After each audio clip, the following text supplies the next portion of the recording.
It's well, it was well originally it was thought well we said well. It's kind of like a state of Zen, really. It's more brought on by a good tuna melt or your favorite sandwich, and well, it's just every once in a while when two planets collide in the cosmos, you got that feeling. It's just you can't really explain it. It's Gord. Everyone has a different version of it. Some people say Ollie Ollie out, come free, or I don't know, opera opera Harnoy free. I don't know, who knows.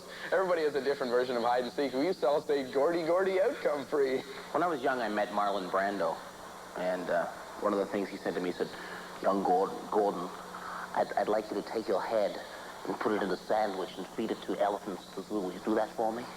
Would you take your face and rub it across the floor, and afterwards will you make a fine sealing wax so that I can carve your initials in it and send letters to my lover? Would you do that for me? I said, sure, Mr. Brando, but my name's not Gordon. Gordon's the highway. I want to ride it all night long. Well, originally it was thought, well, we said, well, the way we thought about it was that it could be sort of a representation or, well... I mean, you did some dancing in the beginning, though, right? I did a little bit of dancing, yeah. Like tap? Yeah, a little bit of tap. I kind of let it slide, though. You know, I was concentrating more on my drumming. You still got some moves, though. I've seen you do some hot moves. Well, yeah, I guess. Show him that move you were showing me. That one? Yeah, show him that one. Oh, okay.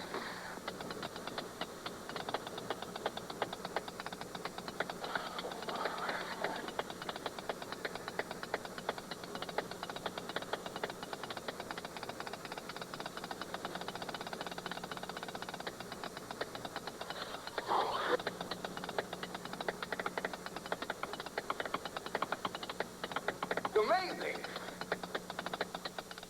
Bare Naked Ladies play live an awful lot. And have you found any correlation between the dates you play and then the sales of cassettes? I've never thought about it. No, we used to sell a lot off the stage when we first started selling the tape. So I guess the more we play, the more tapes we'd sell. But then the record stores picked up the indie tape. So I don't know. I think it was more like there was a couple of events that sort of bolstered the sale of the tape, and I guess it was just the video coming out for Lovers in Dangerous Time, which wasn't on the tape. Wasn't even on the tape, but people picked it up, and also the City Hall thing and all that. Along with the two, I think, the Too Much Music things where we did the Daytona and the Intimate and Interactive, both those months, I think, sold really well. So any kind of, where we got a lot of exposure, so videos and TV stuff that we did, that seems to do it more than anything. Because I don't think it got played right across the country on radio. Some of the larger centers, but not coast to coast. It wasn't. Yoko Ono has heard Yoko Ono, so what's the story? We were just trying to send tapes down to her to see what she thought of the song. I mean, we had a song about her, and we were going down to New York last summer for the music seminar. So we wanted to see if she wanted to come out to the show and that kind of thing. We never heard anything. But then Ed and I were at the Palladium, which is this humongo club in Manhattan, and we go into this back room, and standing in the center of the room is Sean Ono Lennon, whatever he was, 15, 16-year-old teenage guy standing there. So we go over and introduce ourselves. I'm nervous. I'm a little standoffish and a little bit giggly, and Ed goes over and says, "Hi, Sean, how are you? I'm Ed from Canada." Sean kind of goes, "Good to meet you." See, Steve was into the Beatles, and I was into Rush. You know, so Sean Ono Lennon wasn't a big deal to me. I went over and said, "I'm Ed from Canada." Yeah, and he looked down. Ed and I were both wearing our Bare Naked Ladies shirts back in the days when we weren't afraid of being in your face. Hi, we're Bare Naked Ladies. And he looked down at the shirt and recognized the name and said he'd already heard the song. He had heard it like that day or something. So we invited him out to the show we were doing the next night. He came out and stood in the front and went, "Woo-hoo-hoo-hoo!" Do you know the song that the Bare Naked Ladies did in Toronto? Oh, yeah. Is it something my... Be My Yoko Be Ono? My Yoko Ono, yeah, right. Did you actually hear it? Yes, it's great. I liked it. I mean, I liked that, you know, I mean, I think they did a few other songs too, and they were pretty good.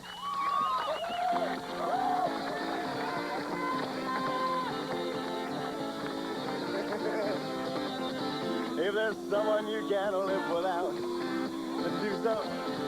Oh. And if there's someone you can't just shove out, oh, do so. You can be my Yoko Ono. You can follow me wherever I go. Be my Yoko Ono. Whoa, whoa. Okay, next time, everybody, I think, eh? Isn't it beautiful to see two people so much in love? There they get as two virgins hand in hand and hand in glove. But now that I'm far away, it doesn't seem to me to be such a pain. Have you hanging off my ankle like some kind of ball and chain? You can be my Yoko Ono. You can follow me wherever I go. Be my Yoko, be my Yoko. Oh no, here we go, our lives is one big fun. Woo! Oh no, here we go. Yoko sings like, woo!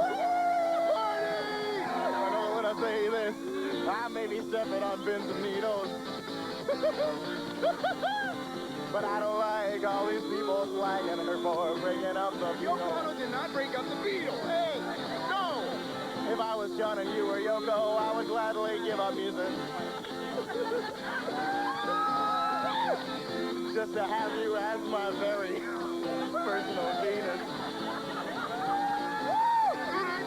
You can be my Yoko Ono. You can follow me wherever I go. Be my Yoko